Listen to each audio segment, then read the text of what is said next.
கூர்வாளின் சமூக வலைதள போர். செந்தூரனின் முகநூல் பதிவே இது. களனி பல்கலைக்கழகத்தில் படித்த காலங்களில் மிகப்பெரிய சக்தியாக இருந்தது ஜேவிபி தான்.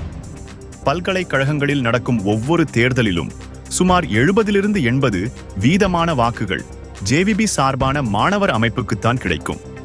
பெரும்பாலான என் நண்பர்களும் இந்த அமைப்பிற்கே வாக்களித்திருந்தமையினால் நானும் எத்தனையோ தடவை இவர்களுக்கு வாக்களித்து இருக்கிறேன். அதைவிட சுவாரஸ்யமான விடயம் அவர்களின் அந்த தங்கு தடையற்ற சரளமான ஆளுமை, மிக்க பேச்சுத்திறன். ஆளும் கட்சியையும் அரசியலையும் போட்டு வாங்கு என்று பேச்சில் அனல் பறக்க வெளுத்து வாங்குவார்கள். அதை பார்க்க அவ்வளவு சுவாரஸ்யமாக இருக்கும். சீமான் அண்ணாவின் கூட்டங்களைப் போல இவர்களுக்கும் கூட்டங்களில் மக்கள் பெருகுவதற்கு இது ஒரு காரணமாக இருக்கலாம். கூட்டங்களுக்கு வரும் மக்கள் தொகை வாக்குகளாக மாறுமா என்பது எப்போதும் ஒரு கேள்வியாகவே இருந்து வருகின்றது. ஆனால் இம்முறை நிச்சயமாக பல மக்கள் இவர்களுக்கு வாக்களிக்கத்தான் போகின்றார்கள். குறிப்பாக முதன்முறையாக தமிழ் முஸ்லிம் மக்கள் பலர் ஜேவிபிக்கு வாக்களிப்பார்கள் என்று சொல்லலாம். ஆனால் ஒரு நடுநிலையாளனாக சில கேள்விகளை கேட்க விளைகின்றேன். 2004ஆம் ஆண்டில் பாராளுமன்றத்தில் சந்திரிகா அரசாங்கத்தில் முக்கிய பங்காளிகளாக இருந்த போதிலும் கூட இப்போது 20 வருடங்கள் கழித்து எந்த ஒரு பிரதேச சபையை கூட ஜேவிபியால் நிர்வகிக்க முடியவில்லை. ஏன்? சிங்கள மக்கள் ஏன் இவர்கள் மேல் நம்பிக்கை வைக்கவில்லை? கருத்து கணிப்பு அனுரவுக்கு சாதகமாக வந்தபோது கொழும்பு பங்கு சந்தை பாரிய சரிவை கண்டது. பொருளாதாரத்தின் முதுகெலும்பான முதலீட்டாளர்கள், வியாபாரிகளின் நம்பிக்கையை இவர்களால் பெற முடியாமல் இருப்பதற்கு என்ன காரணம்? 6 மாதத்துக்கு ஒரு முறை விலைவாசியை பார்த்து சம்பள உயர்வை அதிகரிப்பேன் என்று அனுர சொல்வது எல்லாம் நடைமுறையில் சாத்தியம்தானா? தனிச்சிங்கள வாக்குகளால் மட்டும் வென்றுவிட முடியும் என்ற ஜேவிபியின் நம்பிக்கை புலப்படுகின்றது. வெளிப்படையாகவே சொல்லியிருக்கின்றார்கள்.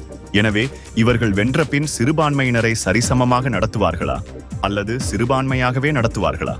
கட்சியின் தீர்மானம் எடுக்கும் இடத்தில் தமிழ் பேசும் தலைமைகள் மிகவும் குறைவு. தமிழ் பேசும் முகங்களை தேட வேண்டியிருக்கின்றது. எந்த ஒரு தமிழ் பேசும் கட்சியுடனும் உடன்படிக்கையும் இல்லை. எனவே தமிழ் பேசும் மக்களுக்குரிய நலன்களை எவ்வாறு இவர்கள் வழங்குவார்கள்? மக்களின் வரிச்சுமை குறைக்கப்படும் என்று சொல்கின்றார்கள். வரிகளை உயர்த்த வேண்டும் என்பதுதான் IMF இன் முக்கியமான கட்டளை. எப்படி இதுவெல்லாம் நடைமுறையில் சாத்தியமாகும்? கட்சியின் சமதர்ம கொள்கை தொடர்பான புரிதல் தனியே கட்சியின் மேலிடத்திற்கு மட்டும்தானா? அல்லது கடைக்கோடியில் உள்ள சிறிபால சில்வாவுக்கும் தெரியுமா? 2019இல் எப்படி இலங்கையின் பெரும்பான்மை மக்கள் ஒரு மாற்றத்தை வேண்டினார்களோ அப்படித்தான் இம்முறையும் மாற்றம் வேண்டும் என்று நிற்கின்றார்கள். வெளிநாட்டிலிருந்து வந்து வாக்களிக்கப் போகின்றார்கள். ஆனால் உண்மையில் மாற்றம் என்பது தடாலடியாக நடந்துவிடாது. அதற்கு ஒரு தலைவர் வந்து நாட்டின் நிலைமைகளை கற்று அறிந்து வினைத்திறனாக செயற்பட குறைந்தது 2-3 வருடங்கள் எடுக்கும். வாக்குரிமை என்பது ஒவ்வொரு தனிநபர் விருப்பங்கள் சம்பந்தப்பட்டது. ஆனால் வாக்களிக்கும் முன் இருக்கின்ற சந்தேகங்களை எல்லாம் கேட்டு அறிந்து உணர்ந்து தெளிந்த பின் வாக்களித்தால்தான் எல்லோருக்கும் நாட்டின் எதிர்காலத்துக்கும் அது சரியானதாக இருக்கும்.